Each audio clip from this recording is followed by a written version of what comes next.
കേരളപ്പച്ചയുടെ പുതിയൊരു അധ്യായത്തിലേക്ക് എല്ലാവർക്കും സ്വാഗതം. ഇന്ന് നമ്മളോടൊപ്പമുള്ളത് നടനും തിരക്കഥാകൃത്തും സംവിധായകനും പ്രൊഡ്യൂസറും എല്ലാമായിട്ടുള്ള ശങ്കർ രാമകൃഷ്ണൻ.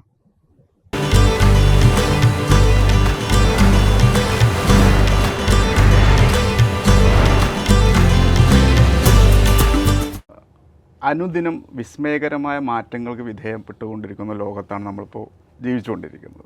സംശയമൊന്നുമില്ല. സിനിമാ രംഗത്തും സ്വാഭാവികമായിട്ടും ആ മാറ്റങ്ങൾ പ്രകടമാണ്. അതിപ്പോൾ ആളുകളുടെ കാഴ്ചാശീലങ്ങളിലാവട്ടെ, സാങ്കേതികവിദ്യയിലാവട്ടെ, എല്ലാം അത് പ്രകടമാണ്. അപ്പം ഇതിൻ്റെ വിതരണവുമായി ബന്ധപ്പെട്ട കാര്യങ്ങൾ OTT ഒക്കെ വരികയും അത് എസ്റ്റാബ്ലിഷ്ഡ് ആവുകയൊക്കെ ചെയ്തു. എങ്ങനെയാണ് ഈ മാറ്റങ്ങൾ കാണുന്നത്? ഇതിൻ്റെ ഒരു ഭാവി എങ്ങനെയായിരിക്കും?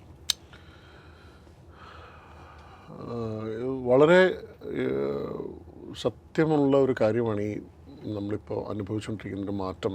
അതിനൊരു കാരണം നമുക്ക് സമാനതകളില്ലാത്ത ഒരു 10 വർഷമാണ് ഇപ്പോൾ കടന്നു പോയത്. അതായത് അത് പ്രളയമാവട്ടെ, കോവിഡ് ആവട്ടെ, അതായത് നമ്മുടെ ഒരു ഗ്രിറ്റിനെ ടെസ്റ്റ് ചെയ്യുന്ന നമ്മളൊരു ജനത എന്നുള്ള ഒരു കമ്മ്യൂൺ എന്നുള്ള നിലയിൽ നമ്മളെ ടെസ്റ്റ് ചെയ്യുന്ന ഒരു കാലഘട്ടത്തിലൂടെയാണ് നമ്മൾ കടന്നു പോയത്. അതായത് സാധാരണഗതിയിൽ നമ്മൾ സാധാരണ പറയാറുള്ള ഒരു ഡിപ്രഷൻ ഉണ്ടെങ്കിലാണ് പിന്നെ നമ്മളൊരു റൈസ് ഉണ്ടാവുന്നതെന്ന് പറഞ്ഞു. അതായത് മനുഷ്യൻ അവൻ്റെ ട്രാജഡിയുമായിട്ട് ഏറ്റവും അടുത്ത് നിൽക്കുമ്പോഴാണ് നമുക്കൊരു സന്തോഷം നമുക്ക് ഏറ്റവും നന്നായിട്ട് ഫീൽ ചെയ്യാൻ പറ്റുന്നത്. സോ പ്രളയം വന്നപ്പോൾ നമ്മളെല്ലാവരും ഒന്നിച്ചു. പ്രളയത്തിന് ശേഷമുള്ളൊരു കാലം നമുക്ക് ഒരു റിസർജൻസ് ആവശ്യമായിരുന്നു. അത് വലിയ കാലതാമസമില്ലാതെ തന്നെ കോവിഡ് പോലൊരു വലിയ ഒരു സോഷ്യലി നമ്മളെല്ലാവരെയും ജാതിമത ഭേദമേന്യെ എഫക്റ്റ് ചെയ്യുന്ന ഒരു സംഗതി വന്നു. അപ്പം നാച്ചുറലി എൻ്റർടൈൻമെൻറ്റ് സെക്ടറിന് ഒരു തിരിച്ചടി എന്നുള്ളതിനെക്കാട്ടിയും അതൊരു ഭയങ്കര ഓപ്പർച്യൂണിറ്റി ആയി. കാരണം അല്ലെങ്കിൽ ഒരു 10 വർഷമൊക്കെ കഴിഞ്ഞ് പോപ്പുലർ ആവേണ്ട OTT എന്ന് പറയുന്നത് ആൾക്കാർക്ക് പരിപൂർണമായിട്ടും വീട്ടിലിരുന്നു കൊണ്ട് ഇൻ്റർനെറ്റിനെ ഭയങ്കരമായിട്ട് ഉപയോഗിച്ചുകൊണ്ട് നമുക്ക് നമ്മുടെ സിനിമയെ ഒരു ലോകത്തിന് മുന്നിലുള്ള പല വേദികളിലേക്കും എത്തിക്കാനുള്ള ഒരു സാമൂഹിക അവസരം സംജാതമായി. ഇപ്പോൾ ശരിക്കും നമ്മളൊരു കോവിഡിന് ശേഷമുള്ളൊരു സമയം നോക്കിയാൽ നമുക്ക് അത്രയും OTT കൺസംഷൻ ഇല്ല. ശരിക്കും പറഞ്ഞു കഴിഞ്ഞാൽ അന്ന് നമുക്ക് OTTയേ ഉള്ളൂ. അതായത് നമ്മളെല്ലാവരും വീട്ടിനകത്താണ്. വീട്ടിലിരുന്നു കൊണ്ട് ഒരു ജാലകം തുറന്ന് നമുക്ക് സിനിമ കാണണം, അല്ലെങ്കിൽ എൻ്റർടൈൻഡ് ആവണം എന്നുള്ളൊരു സംഗതി. അപ്പം നോർമലി നമ്മളിപ്പം ഇൻസ്റ്റഗ്രാമിൻ്റെയൊക്കെ ഒരു റവന്യൂ സോഴ്സ് നോക്കില്ല. അതായത് മോർ ദാൻ നമുക്കൊരു സോഷ്യൽ മീഡിയ കണക്ഷൻ എന്നുള്ളതിനപ്പുറത്തേക്ക് ഏറ്റവും കൂടുതൽ നമുക്ക് അങ്ങനെ ഒരു സ്ഥലത്തിൽ എൻഗേജ് ചെയ്യുന്നൊരു കമ്മ്യൂണിറ്റി ആയിട്ട് മലയാളികൾ മാറി. എന്ത് പ്രശ്നമുണ്ടെങ്കിലും സോഷ്യൽ മീഡിയയിലൂടെ നമുക്കതിനെ നേരിടാൻ പറ്റും എന്നുള്ളൊരു ഡെമോക്രറ്റൈസേഷൻ നമുക്ക് സോഷ്യൽ മീഡിയ കൊണ്ടുവന്നു. സിമിലർ സംഗതിയാണ് OTTയിൽ സംഭവിച്ചത്. അത് ലോങ് ഫോർമാറ്റ് സിനിമയ്ക്ക് എത്രത്തോളം ഗുണം ചെയ്യും തിയേറ്ററുകളിൽ എന്നുള്ളത് ഒരു പക്ഷേ നമുക്ക് കുറച്ച് നാൾ കഴിഞ്ഞ് അറിയാൻ പറ്റുള്ളൂ. പക്ഷേ സ്വാഭാവികമായിട്ടും OTT കൊണ്ടുവന്ന ഒരു ഫിനാൻഷ്യൽ റിയാലിറ്റി ഉണ്ട്. അതുകൊണ്ട് തന്നെ അതുകൊണ്ട് സൃഷ്ടിച്ച കുറേ പുതിയ താരങ്ങളുണ്ട്. അതായത് 2, 3, 4 പേരിൽ മാത്രം ഒതുങ്ങി നിന്നിരുന്ന ഒരു സ്റ്റാർഡം അല്ലെങ്കിൽ അതിൽ നിന്നിരുന്നതിന് കുറച്ചും കൂടെ പുതിയ മുഖങ്ങളിലേക്കൊക്കെ എത്തി. ഫോർ എക്സാമ്പിൾ, ഇപ്പോൾ നമുക്കറിയാമായിരുന്നു വളരെ ടാലൻറ്റഡ് ആയിട്ടുള്ള താരങ്ങളായിരുന്നു ഫഹദ് ഫാസിൽ, ജോജു ജോർജ് തുടങ്ങിയ ആക്ടേഴ്സൊക്കെ ഒരുപക്ഷെ OTT സ്പേസിൽ കൂടെ തിയേറ്ററിൽ അത്രത്തോളം വാണിജ്യ വിജയം നേടാത്ത സിനിമകൾ പോലും ഒരുപക്ഷെ OTTയിലൂടെ നമുക്ക് മറ്റ് സംസ്ഥാനങ്ങളിലൊരു മാർക്കറ്റ് ഉണ്ടാകുന്ന തരത്തിൽ അത് ഡെവലപ്പ് ചെയ്യും. ഇൻ്റർനാഷണൽ ഇന്ത്യക്കകത്ത് തന്നെ പലർക്കും ആക്ച്വലി മലയാളം സിനിമ എന്ന് പറഞ്ഞു കഴിഞ്ഞാൽ ഒരു പക്ഷേ വളരെ ചെറിയ ഫോക്കസുള്ള, അതായത് ഒരു ആർട്ട് ഹൗസ് ഫോളോ ചെയ്യുന്ന ആൾക്കാർക്ക് അതൊരു Aravindan sir, Adoor sir, Shaji sir, അങ്ങനെ അതിൽ മാത്രം നിൽക്കുന്നതായിരുന്നു. മെയിൻ സ്ട്രീം സിനിമയാണെങ്കിൽ അങ്ങനത്തെ ഒരു 2, 3 താരങ്ങളിൽ മാത്രം ഒതുങ്ങി നിൽക്കുന്നതായിരുന്നു. പക്ഷേ other people started seeing Malayalam cinema. കാരണം സബ് ടൈറ്റിൽസ് വന്നു തുടങ്ങി, ഒരു പ്രോപ്പറായിട്ടുള്ള ഒരു ലാംഗ്വേജ് ട്രാൻസ്ലേഷൻ സംഭവിച്ചു തുടങ്ങി. ഇപ്പം എന്നെ സംബന്ധിച്ചിടത്തോളം നമ്മൾ OTT സ്പേസ് ഇങ്ങനെ സംഭവിക്കും എന്നുള്ളത് നമ്മളൊരു 5 വർഷം കഴിഞ്ഞ് സംഭവിക്കുമെന്ന് പറഞ്ഞാൽ നമുക്ക് പെട്ടെന്ന് അടുത്തപ്പോൾ എനിക്കൊന്നും പേഴ്സണലി ആ OTT സ്പേസ് റൈഡ് ചെയ്യാൻ പറ്റിയില്ല. ആക്ച്വലി അങ്ങനൊരു OTT ഫിലിംസ് ഒന്നും ഞാൻ അങ്ങനെ ചെയ്തില്ല. പിന്നെ നമ്മൾ ചെയ്തപ്പോഴത്തേക്കും ആ OTT ഒരു സംഗതി അത് പോവുകയും ചെയ്യും. അതിൻ്റെ കാരണം എന്ന് വെച്ച് കഴിഞ്ഞാൽ പ്രൈമറിലി അങ്ങനത്തെ ആർട്ടിസ്റ്റുകൾ അല്ലെങ്കിൽ അങ്ങനത്തെ കൂട്ടായ്മകൾ എഫേർട്ട് എടുക്കുന്ന സിനിമകളാണ് നടന്നുകൊണ്ടിരുന്നത്. കാരണം അവരുടെ ചെറിയ കമ്മ്യൂണിറ്റിയിൽ നിന്നുകൊണ്ടാണ് നടന്നുകൊണ്ടിരുന്നത്. സോ നമുക്കിപ്പം മനസ്സിലാവുന്നത് അതിൻ്റെ അകത്ത് തന്നെ നമുക്കിപ്പോൾ എനിക്കൊന്നൊരു സെക്കൻഡ് ജനറേഷൻ തേർഡ് ജനറേഷൻ OTT-ക്കകത്ത് വന്നു കഴിഞ്ഞു. അന്ന് കോവിഡിൻ്റെ സമയത്ത് ഉണ്ടായത് പോലല്ല. അതിൽ നിന്ന് ഒരു സാച്ചുറേഷൻ ഉണ്ടായി, അതിൽ നിന്ന് നെക്സ്റ്റ് ലെവൽ OTT സംഗതികൾ വന്നു. ഇപ്പോൾ എഗെയിൻ വീണ്ടും അതിൻ്റെ അകത്തൊരു റിസർജൻസ്, വേറൊരു തരത്തിലുള്ള ഒരു ഫിനാൻഷ്യൽ ഇക്വേഷൻസ് മാറിയിട്ടുണ്ട്. അതാണ് ഇപ്പോൾ സംഭവിച്ചുകൊണ്ടിരിക്കുന്നത്. ഞാൻ ആദ്യം വളരെ ആസ് യു റൈറ്റ്ലി സെഡ്, നമ്മളിപ്പോൾ നിൽക്കുന്ന ഒരു ടെക്നോളജിക്കൽ റെവല്യൂഷൻ്റെ അടുത്താണ്. അപ്പോൾ ഇവിടെ നമ്മൾ മനുഷ്യനിർമ്മിത ബുദ്ധിയെക്കുറിച്ച് സംസാരിക്കുന്നുണ്ട്. മനുഷ്യനിർമ്മിത ബുദ്ധി എത്രത്തോളം പെർഫെക്ഷനിലേക്ക് പോകുന്നു. ഇനി അതിനാകെ പിടിക്കേണ്ടത് ഹ്യൂമൻ ഇംപെർഫെക്ഷൻസ് ആണ്. അതായത് നമ്മളുടെ കഴിവ് കേടുകൾ ഇവർക്ക് റിഫ്ലക്റ്റ് ചെയ്യാൻ പറ്റുന്നില്ല. അതാണ് കാരണം. വെച്ചാൽ ഇപ്പം ഭയങ്കര പെർഫെക്റ്റ് ആയിട്ടുള്ള ഇമേജ് നമുക്കറിയാം, ഇത് കാണുമ്പോൾ AI ആണെന്നുള്ളത്. അപ്പം നമ്മൾ രണ്ടുപേരും അങ്ങോട്ട് ഇരിക്കുമ്പോഴുള്ള ഇംപെർഫെക്ഷൻസ് ആണ് നമ്മൾ ഹ്യൂമൻ ആക്കുന്നത്. അപ്പോൾ അതിലേക്കുള്ള ദൂരം കുറഞ്ഞുകൊണ്ടിരിക്കുകയാണ്. അപ്പം നമുക്കത് എനിക്ക് തോന്നുന്ന അതിൻ്റെ ആ ഒരു ഡിസ്ക്രിപ്ഷൻ നമ്മുടെ കയ്യിലാണ്. അത് യൂസ് ചെയ്യുന്ന അത്തരം ടൂളുകൾ യൂസ് ചെയ്യുന്ന അത്തരം ടൂളുകളുടെ ഒരു ഡെപ്ത് മനസ്സിലാക്കുന്ന ആർട്ടിസ്റ്റുകളുടെ എണ്ണം ദിനം പ്രതി കൂടിക്കൊണ്ടിരിക്കുന്നു. അതിന് പ്രായപരിധിയുമില്ല. ഒരുപക്ഷെ ഇത്ര ഗ്രാജുവേഷൻ കഴിഞ്ഞാൽ മാത്രമാണ് സിനിമയിലേക്ക് അനുഭവം കൊണ്ട് പരിചയം കൊണ്ട് എത്തി നിൽക്കുന്ന ആൾക്കാരെന്ന് നമ്മൾ കരുതുന്നു. അപ്പോൾ അത് അല്ലാതെ നമ്മൾ രണ്ടാമതൊരു കാറ്റഗറി കാണുന്നത് ഇനിയിപ്പോൾ നമുക്ക് ഇത്രയും പ്രായമൊക്കെ ആയി, ഇനിയിപ്പോൾ നമുക്ക് സിനിമ ചെയ്യാൻ പറ്റില്ല, ഇനിയിപ്പോൾ നമ്മൾ ഇതിനൊക്കെ വേണ്ടി ഇറങ്ങിയിട്ട് സമയം കളഞ്ഞിട്ട് കാര്യമുണ്ടോ എന്ന് വിചാരിക്കുന്ന ഒരു സംഘം ആൾക്കാർ. അവരെ സംബന്ധിച്ചിടത്തോളം അസ്തമിച്ചവരാണ്, ആശകൾ അസ്തമിച്ചവരാണ്, അവർ ആഗ്രഹങ്ങൾ അസ്തമിച്ചവരാണ്. ഇനി അത്രത്തോളം ബാക്ക്ഗ്രൗണ്ടിൽ നിന്ന് വരാൻ പറ്റാത്ത സ്ത്രീകൾ, കുട്ടികൾ, അവർക്കൊക്കെ ഭാവനയുണ്ട്. പക്ഷെ നമുക്കൊക്കെ എങ്ങനെയാണ് ഇത് പറ്റുന്നത്? സിനിമ എന്ന് പറയുന്നത് ഒരു ഇൻഡസ്ട്രി അല്ലേ, അതിന് അവിടെ പോകണ്ടേ, കൊച്ചി പോകണ്ടേ, അല്ലെങ്കിൽ അതിന് നമ്മളിങ്ങനെ കാണണ്ടേ?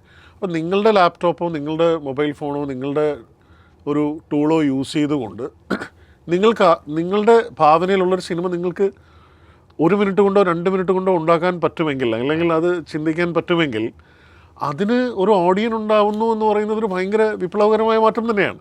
അപ്പം നമ്മൾ പറയുന്നത് അതിൻ്റെ ഒരു ഇൻഡസ്ട്രി സ്വഭാവത്തിൻ്റെ അകത്ത് നിന്നുകൊണ്ട് തന്നെ ഇങ്ങനെ ഒരു ബൊക്കെ കൂടി, അതായത് ഫിലിംസിൻ്റെ ഒരു ബൊക്കെ കൂടി അതിനുള്ളിലേക്ക് ചേരുന്നു. അത് ഒന്നൊന്നിനെ മാറ്റിവെക്കാനോ പകരമാകാനോ അല്ല, ഇങ്ങനെ കൂടി ഒന്നുണ്ട്.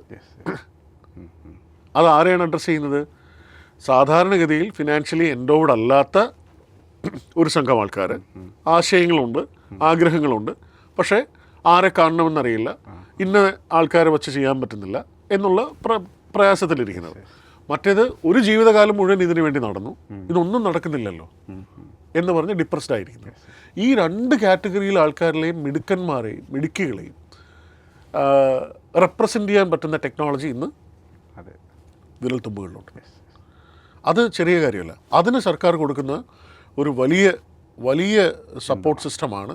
നമ്മളിവിടെ ഒരു സ്റ്റാർട്ടപ്പ് ഫെസ്റ്റിവൽ നടത്തി, ടാഗോർ തിയേറ്ററിലായിരുന്നു.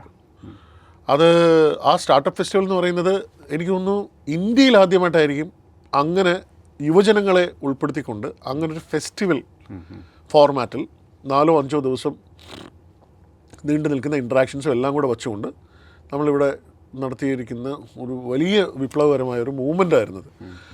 അതിൽ അന്ന് ചർച്ച ചെയ്ത കാര്യങ്ങളുടെ ഒരു 30% എങ്കിലും നമ്മൾ അടുത്ത 2-3 വർഷത്തിനുള്ളിൽ വരികയാണെങ്കിൽ നമ്മളിപ്പോൾ നിൽക്കുന്ന ഇതിൻ്റെ പല സമവാക്യങ്ങളും മാറും. ഒരു അത് 100% അതിനെ ഫെസിലിറ്റേറ്റ് ചെയ്യുന്ന ടെക്നോളജി നമ്മൾ സംസാരിച്ചുകൊണ്ടിരിക്കുമ്പോൾ തന്നെ അത് ഉണ്ടാകുന്നുണ്ട്. കാരണം ഞാൻ 1.5 വർഷമായിട്ട് നമ്മളിപ്പോൾ ഇതിനെ ഫോളോ ചെയ്യുന്നത്. ഇനി അടുത്ത ആൾക്കാർക്ക് ശരിക്കും അത്രയും പ്രയാസമില്ല. നമ്മളിപ്പോൾ ഡോസ് പഠിച്ചു, അത് കഴിഞ്ഞിട്ട് നമ്മളൊരു ഓപ്പറേറ്റിംഗ് സിസ്റ്റം വിൻഡോസ് വന്നു, ഈ ഓപ്പറേറ്റിംഗ് സിസ്റ്റത്തിൻ്റെ പല വേർഷൻസ് വന്നു, iOS-ലേക്ക് എത്തി എന്ന് പറഞ്ഞ പോലെ നമ്മൾ ഈ മൊബൈൽ രംഗത്ത് വന്നിരിക്കുന്ന 15 വർഷത്തെ മാറ്റം ഒരു 15 മാസം കൊണ്ട് ഈ കാര്യത്തിൽ സംഭവിക്കുന്നുണ്ട്. സിനിമ റിഫ്ലക്റ്റ് ചെയ്യുന്നത് സൊസൈറ്റിയെ തന്നെ ആയതുകൊണ്ട് സിനിമയ്ക്കകത്ത് സ്വീകരിക്കുന്ന വിഷയങ്ങൾ അല്ലെങ്കിൽ സിനിമ അത് ഒരു പബ്ലിക്കിനെ എഫക്റ്റ് ചെയ്യുന്നു എന്നുള്ളതിനപ്പുറത്തേക്ക് സിനിമയുടെ ഒരു ഫൈനൽ കൺസംഷൻ അല്ലെങ്കിൽ ഒരു കൺസ്യൂമർ എന്ന് പറയുന്നത് ഒരു ഇൻഡിവിജ്വലിലേക്കൊക്കെ വന്നിട്ടുണ്ട്. അതായത് നമ്മളിപ്പോൾ കൂടുതലും സിനിമ കാണുന്നത് മൊബൈൽ ഫോണിലാണ്, അല്ലെങ്കിൽ ഒരു ലാപ്ടോപ്പിലാണ്, അല്ലെങ്കിൽ ടാബിലാണ്, അല്ലെങ്കിൽ യാത്ര ചെയ്യുമ്പോഴും ബസ് കാത്തിരിക്കുമ്പോഴും, അല്ലെങ്കിൽ അതിനെ തന്നെ ചെറിയ റീലുകളാക്കിയിട്ട് നമ്മൾ കണ്ട സിനിമകൾ തന്നെ വീണ്ടും കൾട്ടാക്കുന്നു. അങ്ങനെ നമ്മളിപ്പോൾ നമ്മുടെ ഒരു പൊതുബോധത്തിൽ നിന്ന് മറന്നുപോയ സിനിമകൾ വീണ്ടും നമ്മൾ തിരിച്ച് റീവിസിറ്റ് ചെയ്യുന്നു. അതിനെ ബേസ് ചെയ്ത് മിമീസ് ഉണ്ടാകുന്നു, അതിനെ ബേസ് ചെയ്തിട്ട് ഡയലോഗുകൾ ഉണ്ടാകുന്നു. ഡയലോഗ് എന്ന് ഞാൻ പറയുന്നത് ഇൻ ദ സെൻസ് മറഞ്ഞുപോയ ചലച്ചിത്രകാരന്മാർ വീണ്ടും നമ്മുടെ ആൾക്കാരിലേക്ക് വരുന്നു. അപ്പോൾ ഒരു പുതിയ സിനിമകൾ ഉണ്ടായിക്കൊണ്ടിരിക്കണമെന്നില്ല, ആൾക്കാർ കാണാൻ വിട്ടുപോയ അല്ലെങ്കിൽ അന്ന് അപ്രീഷിയേറ്റ് ചെയ്യാൻ വിട്ടുപോയ ആർട്ടിനെ ഒരു 25 വർഷത്തിന് ശേഷം 30 വർഷത്തിന് ശേഷം സെലിബ്രേറ്റ് ചെയ്യുന്ന ഒരു പ്രവണത ഇത്രത്തോളം ഇതിനു മുമ്പ് ഉണ്ടായിട്ടില്ല. ഫോർ എക്സാമ്പിൾ, ഞാനിപ്പോൾ 80കളിൽ സിനിമ കണ്ട് 90കളിൽ സിനിമ സെലിബ്രേറ്റ് ചെയ്ത് 2000 തൊട്ട് സിനിമ പ്രാക്ടീസ് ചെയ്യുന്ന ഒരാളാണ്. ഒരിക്കലും 80കളിലും 90കളിലും നമ്മളൊരു 60കളുടെ 70കളുടെ സിനിമ സെലിബ്രേറ്റ് ചെയ്തിട്ടില്ല. അതായത് ലാൻഡ്മാർക്ക് സിനിമകളല്ലാതെ നമുക്കൊരു അത്രയും സിനിമകൾ നമുക്ക് ദൂരദർശൻ വന്നു, അല്ലെങ്കിൽ ഏഷ്യാനെറ്റ് വന്നു, അല്ലെങ്കിൽ മറ്റ് ചാനലുകളിലൂടെ നമുക്കൊരു 50s-ൻ്റെയും 60s-ൻ്റെയും 70s-ൻ്റെയും സിനിമകൾ സെലിബ്രേറ്റ് ചെയ്തിട്ടില്ല. പക്ഷേ ഇന്നിപ്പോൾ നമ്മളൊരു 80s-ൻ്റെ അല്ലെങ്കിൽ 90s-ൻ്റെ ലാൻഡ്മാർക്ക് സിനിമകൾ നമ്മൾ സെലിബ്രേറ്റ് ചെയ്യുന്നുണ്ട്, റിലീസുകൾ ഓടുന്നുണ്ട്. ഇതൊക്കെ ഒരു പുതിയ വേറൊരു തരം ട്രെൻഡാണ്. പിന്നെ പൊളിറ്റിക്കലി നമ്മൾ ആ സിനിമകളെ അനലൈസ് ചെയ്യുന്നുണ്ട്. ആ സിനിമകളിലെ കുറവുകൾ, ന്യൂനതകൾ നമ്മളൊരു പൊതു ഇടങ്ങളിൽ അല്ലെങ്കിൽ ക്യാമ്പസുകളിൽ ചർച്ച ചെയ്ത് അതിൻ്റെ അകത്തുണ്ടായിരുന്ന പ്രശ്നങ്ങളെ മനസ്സിലാക്കി അത് പരിഹരിച്ച് ഒരു പക്ഷേ ഇന്ന് വരുന്ന സിനിമകൾ കുറച്ചും കൂടെ സെൻസിറ്റീവാണ് അത്തരം കാര്യങ്ങളിൽ. അത്തരം വിഷയങ്ങളെ പണ്ട് ഡീൽ ചെയ്തുകൊണ്ടിരുന്നത് പോലെ അല്ല ഡീൽ ചെയ്യുന്നത്. നമ്മളിപ്പം ഒരിക്കലും അത് കഥാപാത്രത്തിൻ്റെ ഫ്ലോ ആണെങ്കിൽ പോലും കഥാപാത്രത്തിനപ്പുറത്തേക്ക് അത് ചിലപ്പോൾ ഒരു സൊസൈറ്റിയുടെ കോൺഷ്യസ്നെസ്സിനെ ഹേർട്ട് ചെയ്യുന്നുണ്ട്. നമ്മൾ അങ്ങനെയല്ല അതിന് റെസ്പോണ്ട് ചെയ്യേണ്ടതെന്ന് പറയുന്ന ലൈനിൽ വരുന്നുണ്ട്. ഇതൊക്കെ ചില ഒബ്സർവേഷൻസ് മാത്രമാണ്. ഇതൊന്നും പ്ലാൻഡ് ആണോ എന്ന് ചോദിച്ചാൽ ഒരിക്കലും പ്ലാൻഡോ ഒരു അജണ്ടയുടെയോ പ്രൊപ്പഗൻഡയുടെയോ ഭാഗമായിട്ട് സംഭവിച്ചതല്ല. മാറിയ തലമുറയുടെ ഒരു ബേസിക് ആയിട്ടുള്ള ഒരു ടേസ്റ്റ് സിനിമയിൽ റിഫ്ലക്റ്റ് ചെയ്യുന്നുണ്ട്. സ്ത്രീ പുരുഷ ബന്ധങ്ങളിൽ ഒരു പക്ഷേ ഒരു പാരൻ്റൽ ആയിട്ട് ഒരു ഹൈറാർക്കി ഉണ്ടായിരുന്നതിനെ കുറച്ചും കൂടെ എക്സ്പ്രഷൻസ് അല്ലെങ്കിൽ അങ്ങനെ ഇല്ലാതിരുന്ന ഒരു കമ്മ്യൂണിറ്റിക്ക് അങ്ങനത്തെ, ഫോർ എക്സാമ്പിൾ LGBTQ കമ്മ്യൂണിറ്റിയെ സെലിബ്രേറ്റ് ചെയ്യുന്ന സിനിമകൾ, അത്തരം സംഗതികളെ പണ്ട് തമാശയോടെ കണ്ടിരുന്ന സംഗതിയിൽ നിന്ന് മാറിയിട്ട് കുറച്ചും കൂടെ സെൻസിറ്റീവായിട്ട് അതിനെ മനസ്സിലാക്കുകയും അവരുടെ മനസ്സിനെ കൂടെ റിഫ്ലക്റ്റ് ചെയ്യുന്ന സംഗതികൾ ഇപ്പം വളരെ വളരെ ലേറ്റാണ് നമ്മൾ, പക്ഷേ എന്നാലും അത് വന്നു തുടങ്ങി.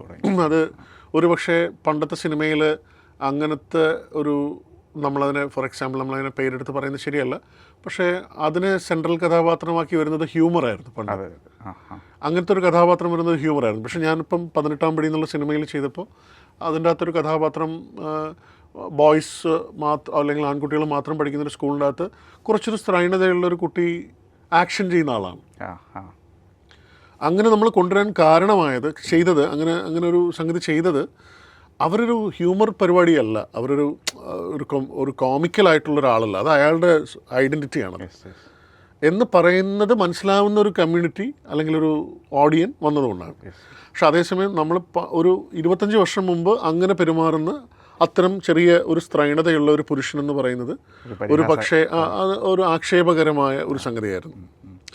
ആ മാറ്റമാണ് ഞാൻ ഇപ്പോൾ ഈ പറഞ്ഞതുകൊണ്ട് ഉദ്ദേശിച്ചത്. അതായത് നമ്മൾ സാധാരണഗതിയിലൊരു അങ്ങനത്തെ ഒരു എഫ്ലിക്ഷനുള്ള മേ ബി ഒരു സെയിം സെക്സിനോട് എഫ്ലിക്ഷനുള്ള ഒരാളെ ഒരു വൈചിത്ര്യമായിട്ടോ അല്ലെങ്കിൽ വേറൊരു തരത്തിലുള്ളൊരു പ്രത്യേകതയുള്ളൊരു ഇത് വളരെ സ്വാഭാവികമായിട്ട് അതിനെക്കുറിച്ച് നമുക്ക് ഭയങ്കര ഓപ്പണായിട്ട് ഡിസ്കസ് ചെയ്യാൻ പറ്റുന്നൊരു സംഗതിയിലേക്ക് എത്തിക്കഴിഞ്ഞു. അതുപോലെ സിനിമയ്ക്ക് നമ്മളിപ്പം ടെസ്റ്റ് മാച്ച് അല്ലെങ്കിൽ വൺ ഡേയിൽ നിന്ന് നമ്മൾ 2020 ഇപ്പം എത്തി നിൽക്കുന്നു.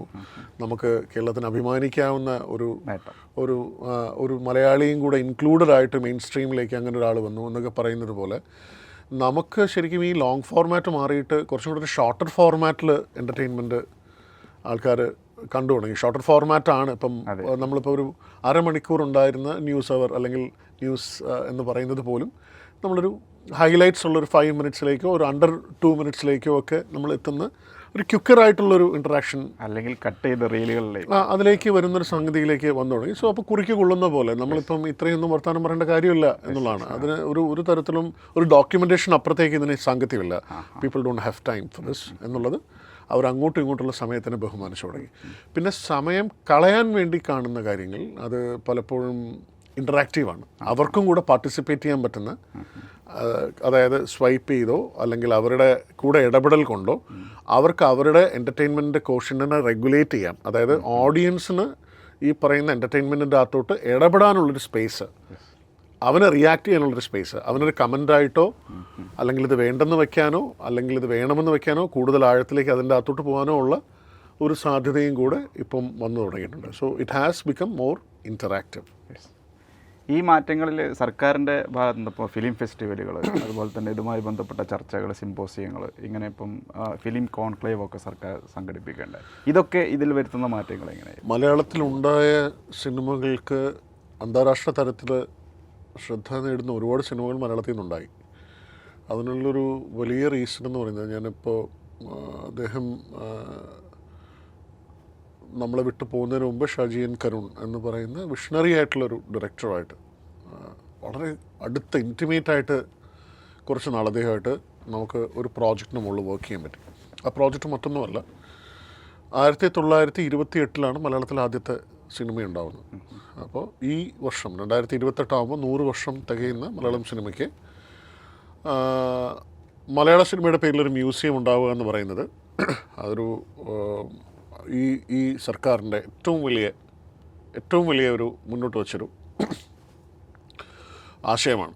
ആ ആശയത്തിൻ്റെ ഭാഗമായിട്ടൊരു കൺസെപ്റ്റ് നോട്ട് തയ്യാറാക്കാൻ ഉള്ളൊരു അവസരം എനിക്ക് ലഭിച്ചിരുന്നു. അപ്പോൾ ആ കൺസെപ്റ്റ് നോട്ട് ഇപ്പോൾ അപ്രൂവ് ചെയ്യുകയും അതിനു വേണ്ടിയിട്ടുള്ളൊരു DPR പ്രവർത്തനങ്ങളാണ് നടന്നുകൊണ്ടിരിക്കുന്നത്. പക്ഷേ ആ കൺസെപ്റ്റ് നോട്ട് തയ്യാറാക്കാൻ വേണ്ടിയിട്ട് ഒരു പേഴ്സണൽ ലെവലിൽ എനിക്ക് നമുക്ക് ഇന്ത്യക്കകത്ത് ഒരു ഇന്ത്യൻ ഫിലിം മ്യൂസിയം ഉണ്ട്, അത് ബോംബെയിലാണ്. അവിടെ പോവുകയും നമുക്കത് ഒരു പല സ്പേസസിലുമുള്ള റീജിയണൽ ലാംഗ്വേജ് സിനിമകൾ പ്രൈമർലി ബോളിവുഡ് ഫോക്കസ് ചെയ്തുകൊണ്ടാണ് അവിടെ ചെയ്തിരിക്കുന്നത്. അപ്പോൾ ഇവിടെ നമ്മൾ കേരളത്തിൽ ഉണ്ടാക്കാൻ പോകുന്ന സിനിമ മ്യൂസിയം എന്ന് പറയുന്നത് മലയാള സിനിമ മാത്രമല്ല, മലയാള cinema in the context of Indian cinema and international cinema ചെയ്യാൻ പോകുന്ന ഒരു ബൃഹത് പദ്ധതിയായിരിക്കും. അപ്പോൾ ആ പദ്ധതി യാഥാർത്ഥ്യമാക്കണമെങ്കിൽ ഇങ്ങനെയുള്ളൊരു ആശയ സംവിധാനം ഉള്ള അതായത് ഇതിനു മുമ്പ് അങ്ങനൊരു ആശയം ഉണ്ടായിരുന്നില്ല. അതൊരു സാധാരണഗതിയിൽ മ്യൂസിയം എന്ന് പറയുന്നത് ഒരു കെട്ടിടമല്ലെന്നും ഒരു ഓബ്ജക്റ്റ് ഡിസ്പ്ലേ മോഡലല്ല ചെയ്യേണ്ടത്, അതൊരു ഇൻറ്ററാക്റ്റീവ് സ്പേസ് ആയിരിക്കണം എന്നുള്ളതും, അവിടെ സിനിമ എന്ന് പറയുന്നത് ജസ്റ്റ് ഈ പറഞ്ഞ പോലെ കുറച്ച് പഴയ എക്യുപ്മെൻറ്റ്സ് കാണിക്കുക അല്ലെങ്കിൽ പഴയ ക്ലിപ്പിങ്സ് കാണിക്കുക എന്നുള്ളതിനപ്പുറത്തേക്ക് സിനിമയെ അപ്രീഷിയേറ്റ് ചെയ്യുകയും സിനിമയെ മനസ്സിലാക്കാനും പഠിക്കാനും ഒക്കെയുള്ള ഒരു റിസർച്ച് ഓറിയൻറ്റഡ് ആയിട്ടുള്ള ആൾക്കാർക്ക് പലയിടങ്ങളിൽ നിന്ന് വരാനും മലയാള സിനിമയെ ആഴത്തിൽ അതിൻ്റെ എല്ലാ ഡിപ്പാർട്ട്മെൻറ്റുകളെയും അതിൻ്റെ പുറകിലുണ്ടായിരുന്ന ഗുരുതുല്യരായ ആൾക്കാരെയും അല്ലെങ്കിൽ അതിൻ്റെ സാങ്കേതിക പ്രവർത്തകരെയും നടീനടന്മാരെയും ഫസ്റ്റ് ഹാൻഡായിട്ട് മനസ്സിലാക്കാനും എക്സ്പീരിയൻസ് ചെയ്യാനും പറ്റുന്ന ഒരു മ്യൂസിയം, അത് യാഥാർത്ഥ്യമാക്കാൻ ഈ സർക്കാർ എടുത്തിരിക്കുന്ന ഇനീഷ്യേറ്റീവ് എന്ന് പറഞ്ഞാൽ അൺബിലീവബിളാണ്. അതുപോലെ അത് യാഥാർത്ഥ്യമായാൽ ഒരുപക്ഷെ ഇന്ത്യയിലെ ഏറ്റവും വലിയ ഫിലിം മ്യൂസിയം അതായിരിക്കും. യാഥാർത്ഥ്യമായെന്ന് പറഞ്ഞാൽ യാഥാർത്ഥ്യമാകാൻ ഒരുപാട് കടമ്പകളൊന്നുമില്ല. അതിന് വേണ്ടിയിട്ട് സംസ്ഥാന ബഡ്ജറ്റിൽ തന്നെ അതിന് വേണ്ടിയിട്ട് ഉള്ളൊരു അതിനുള്ളൊരു പ്രൊവിഷനുണ്ട്. അപ്പോൾ ഷാജി കരുണിൻ്റെ ഷാജി സാറിൻ്റെ ഏറ്റവും വലിയൊരു ഡ്രീം എന്ന് പറയുന്നത് ഈ നമ്മൾ സർക്കാർ സംവിധാനത്തിലൂടെയുള്ള പണം മാത്രമല്ല, നമുക്ക് ഈ സിനിമ ഒരു എൻ്റർടൈൻമെൻറ്റ് മീഡിയം ആയതുകൊണ്ട്, ഒരു ഇൻഡസ്ട്രി ആയതുകൊണ്ട് തന്നെ നമുക്കിതിൻ്റെ ഗാലറീസ് അല്ലെങ്കിൽ ഇത്തരം കാര്യങ്ങൾക്കകത്തോട്ട് തൽപരരായിട്ടുള്ള കോൺട്രിബ്യൂട്ടേഴ്സിനെ ഇന്ത്യയിലെമ്പാടും നിന്നും ക്ഷണിക്കുക. അത്തരം റീജിയണൽ ലാംഗ്വേജിൽ ഇവിടുന്ന് പോയി വർക്ക് ചെയ്തിട്ടുള്ള സാങ്കേതിക പ്രവർത്തനമുണ്ട്. അവരുടെ കോൺട്രിബ്യൂഷനും കൂടെ മാനിക്കുന്ന തരത്തിൽ, ഫോർ എക്സാമ്പിൾ ഒരു മലയാളി ആയിരിക്കാം, പക്ഷേ നിങ്ങൾ കൂടുതലും ബംഗാളി സിനിമയിലോ അല്ലെങ്കിൽ ഹിന്ദി സിനിമയിലോ ഒക്കെ വർക്ക് ചെയ്തിട്ടുള്ള തെലുങ്ക് സിനിമയിലൊക്കെ വർക്ക് ചെയ്യുന്ന ഒരുപാട് പ്രൊഫഷണൽസ് നമുക്കുണ്ട്. അപ്പോൾ അവരുടെ വർക്കിനെ കൂടെ ഉൾക്കൊള്ളിച്ചുകൊണ്ട്, അവരുടെ അച്ചീവ്മെൻറ്റ്സിനെ കൂടെ കാണിച്ചുകൊണ്ട് ഇന്ത്യയിലുള്ള ഇതര സംസ്ഥാനങ്ങളിലുള്ള സിനിമ കലാകാരന്മാർക്ക് കൂടി ഇവിടെ വന്ന് ഇൻട്രാക്ട് ചെയ്യാൻ പറ്റുന്ന ഒരു വലിയ സ്പേസാണ് നമ്മൾ വിഭാവന ചെയ്തിരിക്കുന്നത്. അത് നിലവിലുള്ള ചിത്രാഞ്ജലിയുടെ വികസനവുമായിട്ട് ബന്ധപ്പെട്ട് 2.5-3 ഏക്കർ സ്ഥലം അതിനു വേണ്ടിയിട്ട് വകയിരുത്തുകയും അത് ചലച്ചിത്ര അക്കാദമിയുടെ ഒരു പ്രവർത്തനങ്ങളുടെ ഭാഗമായിട്ട് അവിടെ ഒരു പക്ഷേ നാളെ ഒരു സമയത്ത് ഒരു കമ്മ്യൂണിറ്റി സെൻറ്റർ പോലെ നാളെ ഒരു പക്ഷേ കേന്ദ്രീകൃതമായ ഒരു നമുക്ക് അവിടെയും ഈ ഫിലിം ഫെസ്റ്റിവലുകളുടെ ഒരു വെന്യൂ ആക്കാൻ പറ്റുന്ന തരത്തിൽ പ്രദർശനശാലകളും നമുക്ക് ഈ പറഞ്ഞ പോലെ കോൺക്ലേവുകളും അതുപോലെ പഠന ശിബിരങ്ങളും നടത്താൻ പറ്റുന്നൊരു സ്പേസ് എന്നുള്ള നിലയിലാണ് അതിനെ വിഭാവന ചെയ്തിരിക്കുന്നത്. അപ്പോൾ അതുമായിട്ട് ബന്ധപ്പെട്ട് 3.5 വർഷം പ്രവർത്തിക്കാൻ ഒരു അവസരം എനിക്ക് കിട്ടിയിരുന്നു. അപ്പോൾ അത് നമുക്ക് പഠിക്കാനുള്ളൊരു സമയമാണ്. പേഴ്സണലി എന്നെ സംബന്ധിച്ചിടത്തോളം ഉള്ള യാത്രകളിൽ നമ്മൾ ലോകത്ത് ഉള്ള വിവിധ മ്യൂസിയങ്ങൾ സന്ദർശിക്കാൻ ഇതിനിടയിൽ വെനീസ് ബിനാലെ ഉണ്ടായിരുന്നു. അപ്പോൾ വെനീസ് ബിനാലയിൽ ഞാൻ പങ്കെടുത്തിരുന്നു. വെനീസ് ബിലാനിലുള്ള വർക്ക്ഷോപ്സിലൊക്കെ പങ്കെടുക്കാനുള്ളൊരു അവസരം കിട്ടിയപ്പോൾ അവിടെ എങ്ങനെയാണ് അവർ സിനിമ, അവിടുത്തെ ഒരു സിനിമ തിയേറ്ററിൻ്റെ പേര് ദർശന എന്നാണ്. വെനീസ് ഫിലിം ഫെസ്റ്റിവൽ നടക്കുന്ന ഒരു ഓഡിറ്റോറിയത്തിൻ്റെ പേര് ദർശന എന്നാണ്. അപ്പോൾ അതിൻ്റെ ഒരു ഇന്ത്യൻ കണക്ഷൻ അല്ലെങ്കിൽ അതിൻ്റെ ഒരു ബേസിക് ആയിട്ടുള്ളൊരു ഉണ്ടല്ലോ, ദർശനവുമായിട്ട് ബന്ധപ്പെട്ടൊരു സംഗതിയാണ്. അപ്പോൾ അത് നമുക്കത് മനസ്സിലാക്കാൻ പറ്റുന്നത് അത്തരം അവിടെ എനിക്കൊന്ന് അടൂർ സാറിൻ്റെ പടം മാത്രമേ ഇതിനു മുമ്പ് എത്തിയിട്ടുള്ളൂ. അല്ലെങ്കിൽ അങ്ങനത്തെ ഒരു ഒരു ഒരു വലിയ സ്പേസിലോട്ടൊക്കെ നമുക്ക് സിനിമയ്ക്ക് പോകാൻ പറ്റുന്ന തരത്തിൽ അവിടെ നിന്നൊക്കെ നമുക്ക് പഠിക്കാൻ പറ്റുന്ന കാര്യങ്ങളുണ്ടായിരുന്നു. അതുപോലെ നമ്മൾ സ്യൂറിക്കിലുള്ള മ്യൂസിയംസ്, ലൂവർ, അതുപോലെ US മ്യൂസിയം, ഇതൊക്കെ നമുക്ക് പേഴ്സണൽ പഠനത്തിൻ്റെ ഭാഗമായിട്ട് നമുക്ക് പോയി കാണാനും ഒരു മ്യൂസിയം ഓഫ് മൂവിങ് ഇമേജസ് എന്നുള്ള ലൈനിൽ സിനിമ എന്നുള്ളതിനപ്പുറത്തേക്ക് ചലനചിത്രങ്ങളുടെ ഒരു മ്യൂസിയം എന്നുള്ള നിലയിലാണ് അത് സർക്കാർ അതിനെ വിഭാവന ചെയ്തിരിക്കുന്നത്. അപ്പോൾ ആ കൺസെപ്റ്റ് നോട്ടിന് അംഗീകാരം ലഭിക്കുകയും ആ കൺസെപ്റ്റിന് വേണ്ടിയിട്ട് ഒരു വലിയ മൂവ്മെൻറ്റും നടന്നുകൊണ്ടിരിക്കുകയാണ്. അപ്പോൾ എനിക്ക് തോന്നുന്നത് 2028 ആകുമ്പോഴത്തേക്കും അതിൻ്റെ ഒരു ഫസ്റ്റ് ഫേസ് യാഥാർത്ഥ്യമാവണം എന്നുള്ള നിലയിലാണ് ഇപ്പോൾ കാര്യങ്ങൾ മുന്നോട്ട് പോയിക്കൊണ്ടിരിക്കുന്നത്. 2028 അത് 100 വർഷം തികയുന്ന മലയാള സിനിമയ്ക്ക് കൊടുക്കാൻ പറ്റുന്ന ഏറ്റവും വലിയ ഒരു ഹോമേജ് ആയിരിക്കും എന്നെനിക്ക് തോന്നുന്നു. അത് പറയേണ്ട സമയവും എനിക്ക് തോന്നുന്നു അതിൻ്റേതായ സമയമാകുമ്പോഴത്തേക്കും അതിൻ്റേതായ ഇത് തീർച്ചയായിട്ടും ഞാൻ ഏറ്റവും ഉറ്റുനോക്കുന്ന ഒരു വലിയ കോൺട്രിബ്യൂഷൻ സിനിമയെ സംബന്ധിച്ചിടത്തോളം അത് ആയിരിക്കുമെന്ന് എനിക്ക് തോന്നുന്നു. ഈ മാറ്റങ്ങൾ സിനിമാ രംഗത്ത് വരുമ്പോൾ സർക്കാരിൻ്റെ ഭാഗത്തു നിന്നും ഇടപെടൽ ഉണ്ടായിട്ടുണ്ട്. തീർച്ചയായിട്ടും സർക്കാരിൻ്റെ ഭാഗത്തു നിന്നിപ്പോൾ മറ്റെല്ലാ അടിസ്ഥാന സൗകര്യ വികസനങ്ങളിൽ ഇടപെടലുണ്ടായിട്ടുണ്ട്. നമ്മുടെ ആശുപത്രികൾ, നമ്മുടെ സ്കൂൾ, അതുപോലെ തന്നെ നമ്മുടെ റോഡുകൾ, എല്ലാ കാര്യത്തിലും മാറ്റങ്ങളുണ്ടായിട്ടുണ്ട്. അപ്പം സാംസ്കാരിക മേഖലയിൽ എസ്പെഷ്യലി സിനിമാ രംഗത്ത് സർക്കാരിൽ നിന്നുണ്ടായിട്ടുള്ള ഇടപെടലുകളെ, അതിനെ തുടർന്നുണ്ടായ മാറ്റങ്ങളെ എങ്ങനെയാണ് കാണുന്നത്? നമ്മൾ തമ്മിൽ സംസാരിക്കുന്ന ഒരു കോൺവെർസേഷനിലേക്ക് വരുന്നത് 109 വർഷം പ്രായമുള്ള ഒരു സർക്കാർ UP സ്കൂളിൽ ഒരു ആനുവൽ ഡേയിലുള്ളൊരു ഇൻട്രാക്ഷൻ കഴിഞ്ഞിട്ടാണ് വരുന്നത്. 1917 സ്ഥാപിതമായ ഒരു സാധാരണ സർക്കാർ സ്കൂളാണത്. ഒരു കുടിപ്പള്ളിക്കൂടമായിട്ട് തുടങ്ങി പിന്നീട് അവിടെ ഇന്ന് ഞാൻ കണ്ടത് ഏകദേശം അവിടെ ഉള്ളതിലൊരു 95% അധ്യാപികമാരാണ്. 2 അധ്യാപകന്മാരേ ഉള്ളൂ. 230 കുട്ടികളുണ്ട്. അവിടെ അവർ ആ ഫംഗ്ഷൻ ഓർഗനൈസ് ചെയ്ത രീതി എന്ന് പറയുന്നത് കഴിഞ്ഞൊരു 7 വർഷമായിട്ട് അവിടെ പഠിപ്പിക്കുന്ന ഒരു അധ്യാപിക പറഞ്ഞത് അൺബിലീവബിളാണ്. കാരണം അവിടുത്തെ പ്രധാനാധ്യാപിക 6 വയസ്സുള്ളപ്പോൾ അതേ സ്കൂളിൽ പഠിക്കുകയും അവിടെ പഠിച്ചിട്ട് അവിടെ 21 വർഷമായിട്ട് അധ്യാപികയായിട്ട് ജോലി ചെയ്തിട്ട് ഇപ്പോൾ പ്രധാനാധ്യാപികയായിട്ട് ചേർന്നിരിക്കുന്ന 35 വർഷം അവർ ആ സ്കൂൾ അതിനടുത്ത് ജനിച്ച് വളർന്ന് അവർ വേറെയൊക്കെ പഠിച്ചിട്ട് അതേ സ്കൂളിൽ തന്നെ ഹെഡ് മിനിസ്റ്ററായിട്ട് വർക്ക് ചെയ്യുകയാണ്. ആ സ്കൂളിൽ പോയിട്ടാണ് ഞാൻ വരുന്നത്. ഈ സ്കൂളിൽ വന്ന മാറ്റം നിങ്ങൾ അവിടെ ചെന്നാലേ മനസ്സിലാക്കാൻ പറ്റുള്ളൂ. ഇത് നമ്മൾ ഇതുവരെ പറഞ്ഞത് ചെയ്യുന്ന അല്ലെങ്കിൽ ചെയ്യുന്നത് പറയുന്ന ഒരു ഭരണ സംവിധാനത്തിന് നമ്മൾ കണ്ടിട്ടില്ല. അതെ. അപ്പോൾ അത് സംഭവിച്ചിരിക്കുകയാണ്. അപ്പോൾ അത് സംഭവിച്ചത് കാണാൻ നിങ്ങൾ ഏറ്റവും അടുത്തുള്ളൊരു സർക്കാർ സ്കൂളിലേക്ക് പോയാൽ മതി. ആ മാറ്റം നിങ്ങൾക്ക് വളരെ വ്യക്തമാകുന്നത് കുട്ടികളുടെ മുഖത്തു നിന്നാണ്. കാരണം വെച്ചാൽ അവർ ഒരു 7ാം ക്ലാസ് വരെയുള്ള ഒരു UP സ്കൂളിലെ കുട്ടികളെ സാധാരണഗതിയിൽ നമ്മളൊരു 10-15 വർഷം മുമ്പ് നമ്മളൊരു സ്കൂളിൽ പോകുമ്പോൾ കാണുന്ന ചിത്രവും ഇപ്പോൾ നമ്മൾ കാണുന്ന ചിത്രവും തമ്മിലൊരു ഭയങ്കര കോൺട്രാസ്റ്റ് ഉണ്ട്. ആ കോൺട്രാസ്റ്റ് ടെക്നോളജി കൊണ്ടുവന്ന മാറ്റമോ അല്ലെങ്കിൽ എന്തെങ്കിലും തരത്തിലുള്ളൊരു പ്രത്യേകത ചെയ്തുകൊണ്ടോന്നല്ല. ഞാൻ ചോദിച്ചപ്പോൾ അതിൻ്റെ ഒരു കാരണം വെച്ച് കഴിഞ്ഞാൽ എൻകറേജ്മെൻ്റ് ഉണ്ട്. അതായത് അവസരങ്ങളുണ്ട് എന്നുള്ളതും അവർക്ക് കൂടുതൽ റീച്ച് ഔട്ട് ചെയ്യാനും അവരുടെ പരിമിതികൾ കാത്തു നിന്നുകൊണ്ട് ഒരു സംഗതി വൃത്തിയായിട്ട് സംഘടിപ്പിക്കാനുമുള്ള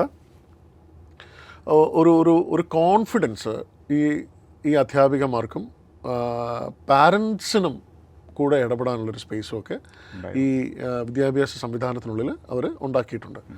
മാത്രമല്ല ഞാനിത് അത്ഭുതപ്പെട്ടു പോകുന്നൊരു കാര്യം, അവർക്ക് സ്വന്തമായിട്ടൊരു ചാനലുണ്ട്. അവരുടെ അകത്ത് നിന്നും ഇതുപോലെ നമ്മളിന്ന് സംസാരിക്കുന്ന വളരെ വ്യക്തമായിട്ടും വൃത്തിയായിട്ടുമുള്ള ഭാഷയിൽ സംസാരിക്കുന്ന കുട്ടികളുണ്ട്. അവരാണ് വാർത്ത അവതരിപ്പിക്കുന്നത്. അവരാണ് ആ സ്കൂളിൻ്റെ ദൈനംദിന.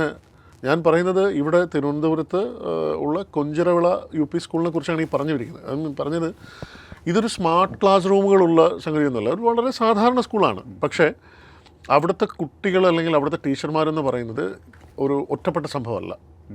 അത് കേരളത്തിലെ ഏത് ജില്ലയിൽ പോയാലും കേരളത്തിലെ ഏത് സ്ഥലത്ത് പോയാലും നമുക്ക് കാണാൻ പറ്റുന്ന ഒരു മാറ്റമാണ്.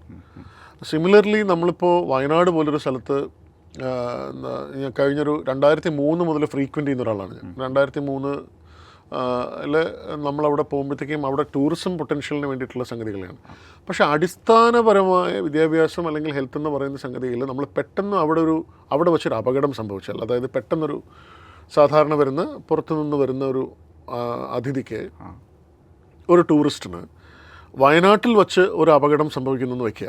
പെട്ടെന്ന് അവിടുന്ന് ഒരു മെഡിക്കൽ ഹെൽപ്പ് കിട്ടണം എന്നുണ്ടെങ്കിൽ നമുക്കൊരു ട്രാവൽ അൺഅവോയ്ഡബിൾ ആയിരുന്നു.